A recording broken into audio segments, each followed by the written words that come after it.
이 누가복음에서 제일 먼저 나타나는 이야기는 바로 세례 요한의 부모 사가랴와 엘리사벳 얘기가 누가복음에서 제일 먼저 나오게 되는데요.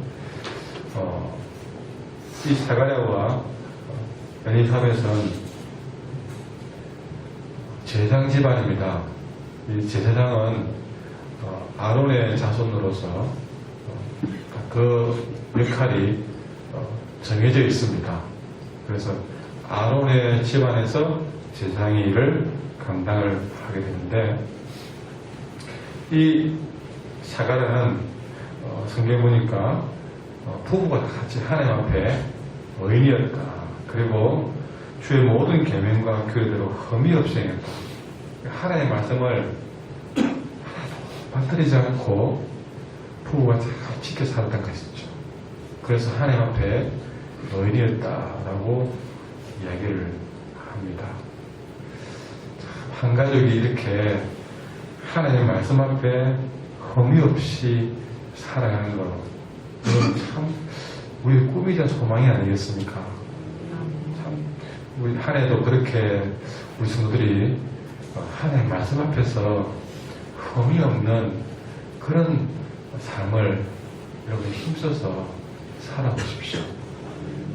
그렇게 살아가는 것이 우리에게는 또 뜨거운 열망이 되고 소망이 되어야 될 줄 믿습니다. 그런데 그렇게 하나님 앞에서 정말 말씀대로 살려고 몸부림치는데도 불구하고 이 가정에 사가랴가 아주 나이가 들도록 자식이 하나도 없었다는 것이죠. 참 이것이 어찌 보면 앞뒤가 안 맞는 것처럼 보입니다. 그렇게 하나님 앞에 편하게 살면 부족한 것이 없이 되어야 될 것인데 이상하게 이 가정에 자식이 하나 없는 거예요. 자, 그런 상황 가운데에서 오늘 본문에 보면 마침 사가랴가 그 단열의 차례대로 하나님 앞에서 제사장의 직무를 행할세 그랬습니다. 이 사가랴가 차례대로 그 당시에 제사장은 여러 명이 있었는데 제법 많이 있었습니다. 그 사람들 가운데에서 성전에서 제사장은 섬기는 일을 했습니다. 그런데 그 섬기는 일을 당일의 직무를 특별히 분양하는 이 일에 관해서는 제비를 뽑아서 그 일을 감당을 하게 했습니다. 그러니까 다 제사장으로서 할 수 있는 권한이 있었지만, 책임이 있었지만, 그 당일에 특별한 직무를 맡을 사람은 제비 뽑기를 했다는 것이죠. 그런데 그 직무를 함에 있어서 사가랴가 당일날 자기가 분양하는 직무에 제비 뽑기가 걸린 것입니다. 그날 사가랴가 해야 될 일은요, 구절을 보시면 주의 성전에 들어가서 분양하는 일이었습니다. 그 성전에 불을 꺼뜨리지 않게 되는데 그 불을 꺼뜨리지 않기 위해서 하는 업무가 분양하는 일이었습니다. 그리고 제사장이 분양을 하고 모든 백성은 그 분양하는 시간에 밖에서 기도를 했다. 이렇게 홀로 사가랴가 성전에 들어가서 분양을 하는데, 성전에 딱 들어가는 순간에 그 향단 우편에 주님의 사자가 떡하니 서 있는 것을 사가랴가 보게 되었습니다. 근데 여러분, 여기서 잘 볼 것은 성전 안에 일은 바로 하나님을 섬기는 일이요, 하나님을 만나고 하나님의 임재를 경험하는 일이 그게 성전의 일입니다. 그런데 여러분, 이상하지 않습니까? 성전에 들어가서 하나님을 만나는 일이고 거기서 하나님의 임재를 경험하는 것은 어쩌면 당연한 일이고 어쩌면 큰 영광스러운 일인데, 그 일에 사가랴가 놀라며 무서워하고 있다는 것이죠. 무슨 협박한 것도 아니고 분양하는 자리에 향단 우편에 주의 사자가 쓴 것을 보고 사가랴가 두려워하고 놀랬다는 거죠.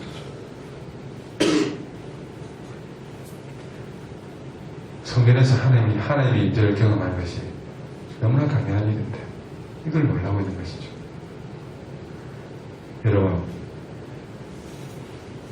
특별히 제사장의 직무가 성전에서 그 일을 감당하다 보니까 여러분, 그 일은 어찌 보면 당연한 일인데 이 사가랴에게는요 평생에 하는 일이 되어서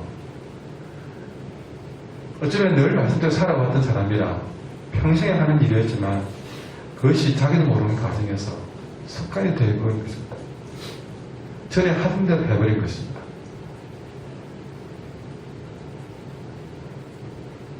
습관이 되어 있다 보니까 성전에 들어가면서도 하나님의 집 성전에 들어가면서도 하나님에 대한 기대와 경외감이 없었던 것입니다.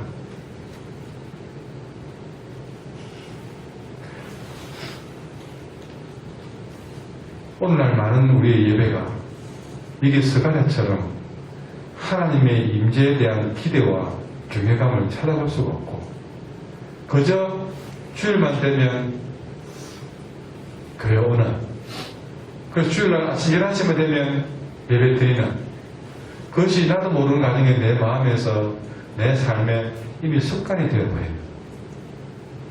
그런 하나의 종교의식이 되어버리지 않은지 성경에서 하나님 만드는 이 당연한 일을 놀랄 수밖에 없는 스가랴를 보면서 여러분 우리는 하나님의 임재를 경험하는 것이 그렇게 너무나도 놀라는 일, 희한한 일이 되어버리지 않은지를 여러분 우리가 돌아보게 됩니다. 우리의 기도가 습관이 되지 않도록 이 새벽에 다시 한번 우리 자신을 점검해야 될 때입니다. 우리의 예배가 스가랴처럼 평생 해오던 일로 또 작년에 한 일이니까 올해도 하는 일로 아무 준비 없이 기대감 없이 혹시 새벽에 나오진 않은지 돌아봐야 될 것입니다. 그 어떤 이에게는 이 새벽에 한번 나오는 것이 꿈인 사람이 되고 그런 사람이거든요. 예배를 정식으로 예배 한번 드려보는 것이 꿈인 사람도 있는데 그래서 예배당에 나오는 것만으로도 감격이 되는 사람이 있는데 왜 우리는 그 귀한 일을 매번 하면서도 여러분 우리가 몸은 와 있으면서도 기대와 여러분 사모함은 경외감은 왜 그렇게 스스로 떨어지는지요.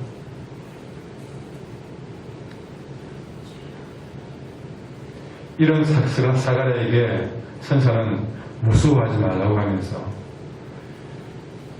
13절에 보면 스가랴야 네가 기도한 것 하나님 들어주셨다 라고 말합니다.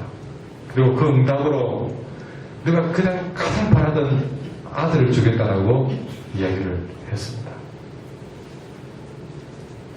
참 마음 같았으면 그렇게 그냥 늘 한 대로 기대감도 없이 나온 사가랴에게 주머니에 떡을 가지고 왔더라도 그냥 다시 돌아오고 싶은 마음이겠지만 하나님은 그런 사가랴에게 너희 기도를 응답했다고 응답하십니다. 특별히 아들을 주겠다고 하면서 여러분 평생 아들 한 번 원했던 사가랴에게 아들을 준다고 하면서 그의 이름까지 직접 지어주십니다. 그의 이름을 요한이라 하라고 이름까지 준비해서 찾아오셨습니다. 근데 여러분 우리 하나님은 이렇게 우리의 기도에 응답하시는 분인 줄 믿습니다. 하나님도 여러분이 기도하는 일 여러분께서 응답받는 한 해가 되기를 바랍니다. 그런데 늘 하나님은 우리에게 여러분 사가랴가 이름까지 지어달라고 했을까요? 그런데 하나님은 이름까지 지어서 응답하십니다. 늘 이렇게 하나님은 우리의 기대에 넘치도록 응답하시는 분이십니다. 그런데 여러분 특별히 그 아들 이름을 요한이라 지어준 직접 지어주신 것을 볼 때에 이것은 뭘 말합니까? 특별한 삶을 가지고 태어나는 이 아이에 대한 주권이 하나님께 있다는 것을 선언하고 있는 것이죠. 사가랴가 엘리사벳이 임신해서 아이를 낳겠지만 그래도 그 아이는 네 아이가 아니다.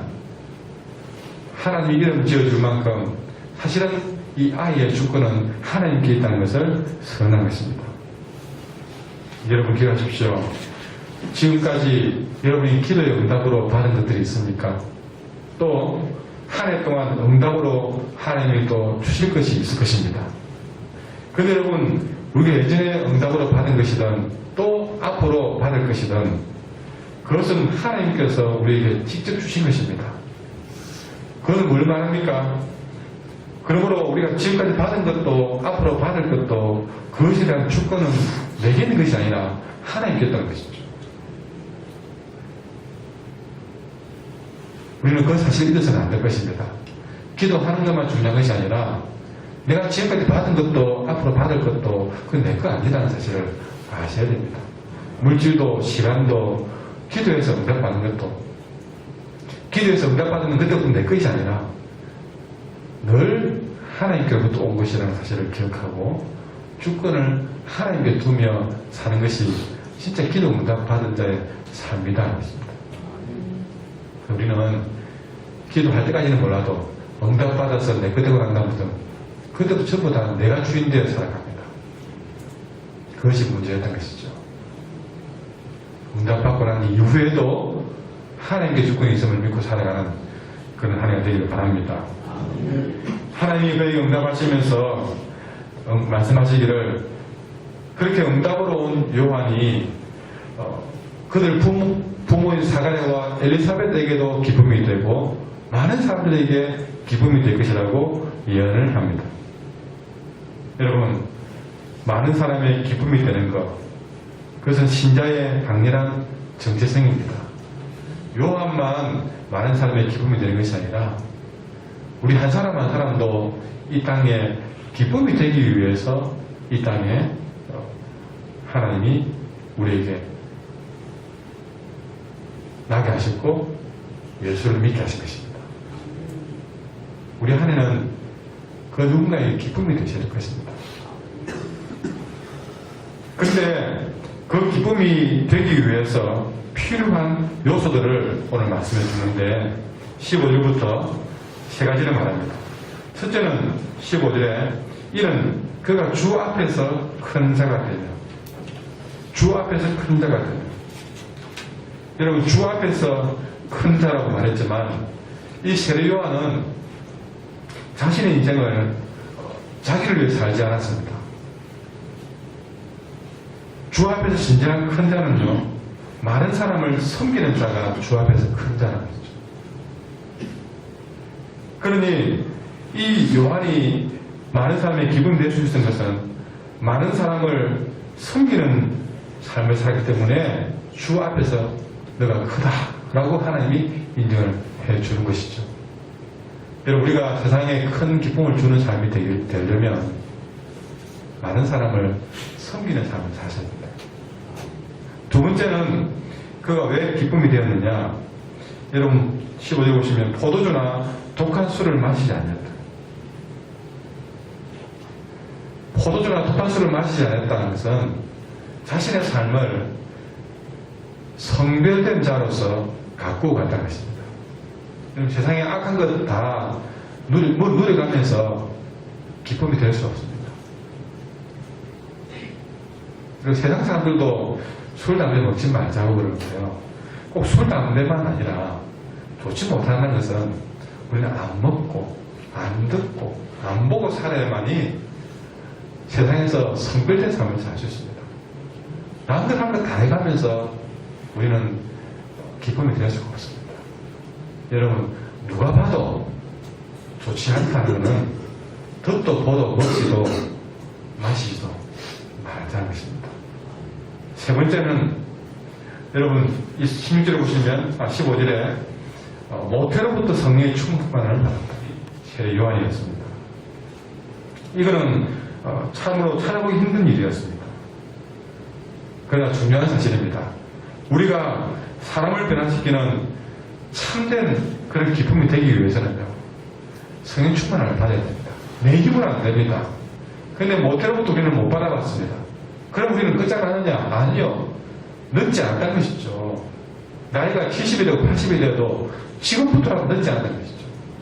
지금부터라도 성령의 충만함을 받는 것이죠. 그 성령의 충만을 그러면 주야 하는 것이 성령의 충만이냐? 여러분, 그거는 아주 잘못된 성령 충만입니다. 주야 하는 것이 성령 충만이 아니라는 것이 아니라 꼭 그래야만 성령 충만이라고 생각하는 것이 잘못된 것이죠. 성령 충만은 지금부터라도 내 마음에 성령이 내게서 이끄는 대로, 말씀이 이끄는 대로 순종하는 것이 성령의 충만이다. 늘 말씀드리지만 성령 충만은요, 다르게 말하면 말씀 충만입니다. 말씀 한 말씀 한 말씀에, 작은 말씀이든 큰 말씀이든 그 말씀에 순종하는 삶이 한두 분이 아니라 말씀에 순종하는 삶, 그 순종이 충만한 것이 성령 충만이에요. 그래서 무슨 주여 하는 듯한 뜨거움이 없어도 내가 말씀에 한 말씀 한 말씀에 늘 순종하는 것이 충만할 때에 성령은 충만한 사람입니다. 그래서 이 말씀을 풀어오면요, 성령 충만은 성령이 주시는 말씀에 늘 순종하는 것으로 충만한 삶, 그게 성령 충만입니다. 주신 말씀에는 따르지 않고 그저 듣기만 한 것은, 여러분, 그것은 아주 치우친 잘못된 성령 충만입니다. 그렇게 말씀으로 따르다 보니까 뜨거워지는 것, 그것이 진짜예요. 순종하지 않는 뜨거움은 그건 자기 감정의 충만입니다. 늘 순간순간 주시는 말씀에 순종하십시오. 그런 사람이 진짜 하나님 앞에 기쁨이 되셨습니다. 이런 우리의 삶을 통해서 여러분이 이 시대의 세례요한이 되셔서 하나님께 기쁨이 되고 많은 사람을 기쁘게 하는 삶으로 우리는 변화되어 가야 될 것입니다. 우리가 2015년 첫 토요일 새벽 기도 때 하나님이 우리에게 이런 내가 가야 될 바를 분명히 말씀해 주셨어요. 이 말씀만 지켜도 우리의 한 해의 삶은 복된 삶이 될 줄 믿습니다. 오늘 말씀을 생각하시면서 찬송합시다. 320장